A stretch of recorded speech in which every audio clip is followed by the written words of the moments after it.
you can give when you're living too long. You're loving to live. Stay young, keep your wheels in motion. You got everything that you need. Stay young with your rock and rollin'. All the best things in life are free. You're very welcome. Here we are at the coffee shop, Benny Gallagher. How you doing? With your With coffee. This is from the coffee shop.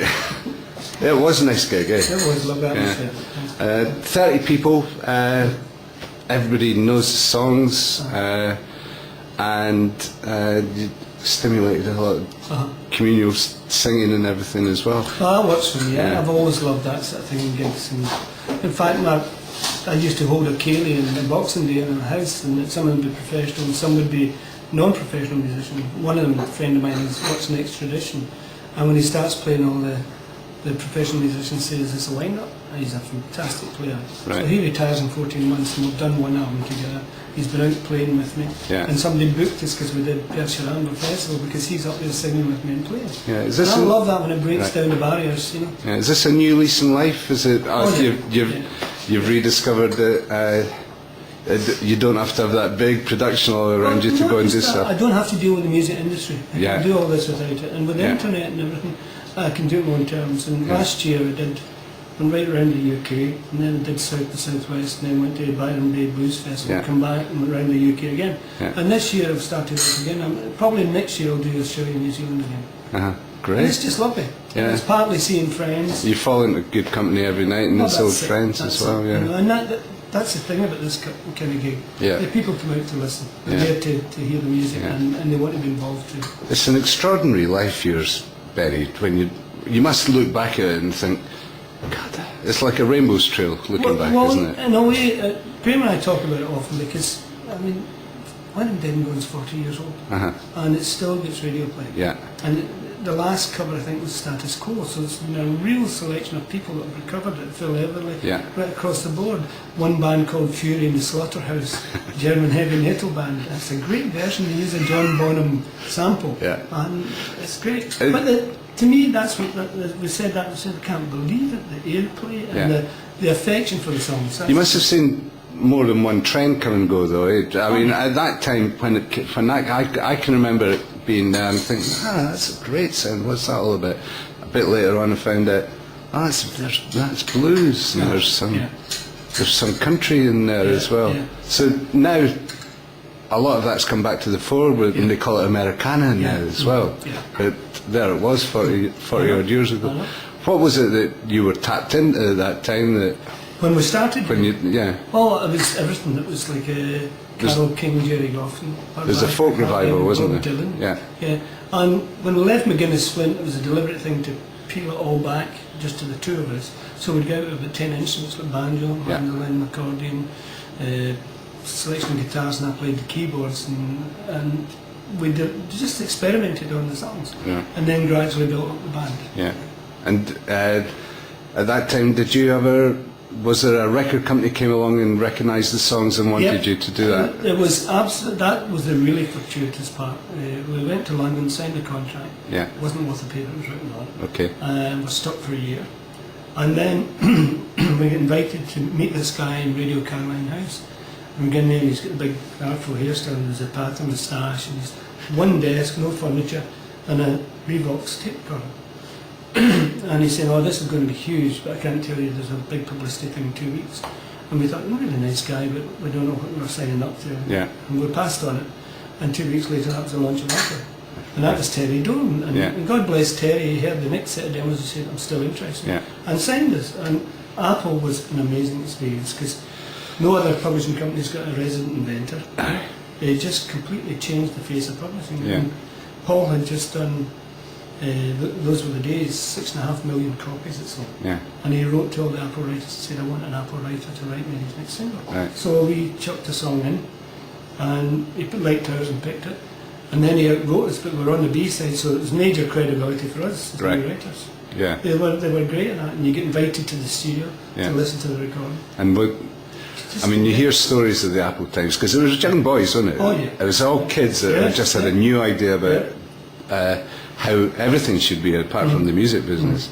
So, and it must have been, it was a party from the word go, wasn't it? Well, it was just, as I say, like nothing else. I remember we went in there one day and the guy who handled us in the publishing side, so I said, "Oh, Benny, come and meet this guy." And they went, "Benny, Graham, Ken Kesey." And I wrote One Flew Over the Cuckoo's Nest. And he's standing there in these cowboy boots and the leather suit. And we said, "Oh, you just come in, Ken?" He says, "Yeah, I drove across America and did the whole road thing, experience with my family." Yeah. And he said, "Now I'm here to be the resident writer." They would want to go to Apple in London because of the Beatles and But everybody. the Beatles changed everything, fashion, film, Yeah. absolutely a piece of the fabric of society because Yeah. of their success. But what was great, the guy said to him at the end of it, "What would you like in your office?" And he said, "Some uppers, some downers and a typewriter." James Taylor, of Kenny course. Rankin, I mean, just an amazing, amazing mixture of people. So how did it? I suppose when you're a musician growing up in Largs and working on the shipyards and all that, you know that it's not going to happen in Glasgow, don't you? You have to go to London at that time, wouldn't you? You could do it now, basically. Yeah, now you can. But then it was completely impossible. So you must have. Did it feel like you were at the centre of the universe at the time? Or yes, because you'd go to Apple and every day there'd be a crowd of people just waiting to see either James Taylor or Mary Hopkin or the Beatles, you know. And there was this buzz all the time in the street, you know, just outside Apple. And the ironic thing is, the guy became a really good friend of mine. You may know his albums, a guy called Willis Allen Ramsey. I don't know. Lyle Lovett's a huge fan of him. He's had Alan Oak. Apprenticeship, is that the right word? Yes, definitely was. That's exactly a rock and roll apprenticeship. Yeah. That's carried you right the way through now. Yeah, and still to this day, I mean, because I'm a companion at LIPA, I see Paul every graduation day at LIPA, and it's still the same relationship. It's like, what are you doing, how's things? And the lovely moment was when Breakaway took off, because as I said, we were facing bankruptcy, and it took off while we were touring America. And I want to stay we went into the charts, and Graham and I walked into the hotel in Milwaukee, and the guy said, "Oh yeah, there's some telegram for you," and we opened up and all it said, "Always knew you were great writers, love Paul." From the Apple times, and you were a duo, weren't you? You two, you were just very much so. Yeah. the Everly and then brothers. We large, we wanted to be a songwriting duo. Because until we heard Carole King and Backrack David, well, Jerry Goff and Carole King, and then Bob Dylan, we thought, actually these people live as songwriters. And we tried going to the careers office in school and telling me you want to be a songwriter. Yeah, a signwriter. Exactly. You're dyslexic too, son.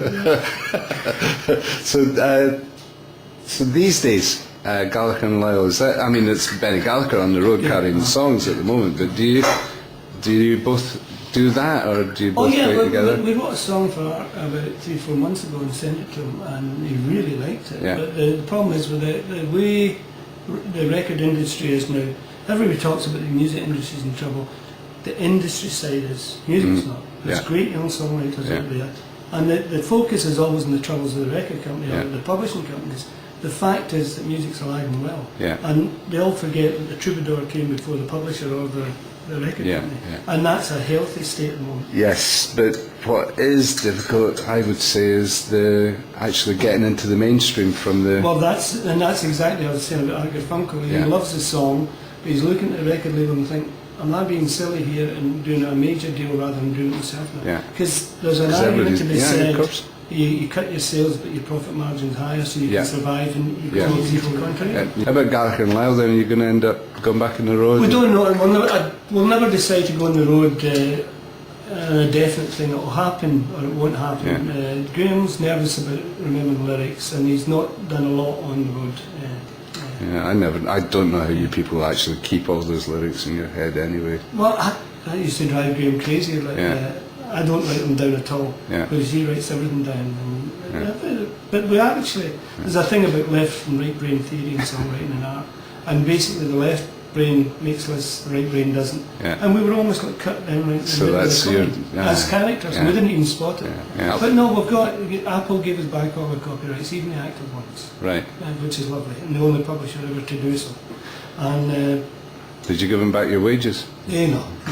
25 quid a week, they wouldn't have wanted them. It wouldn't have made much difference.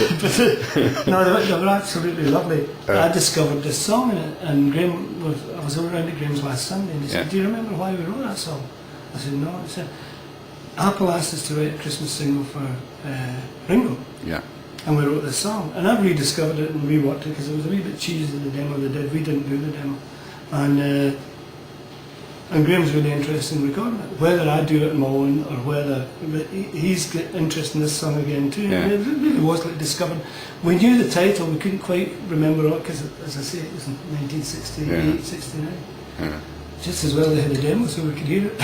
Great. Well, it's been a sheer pleasure. Thanks. Thanks again, Ben. Thanks. Growing old before you're due. Stay on.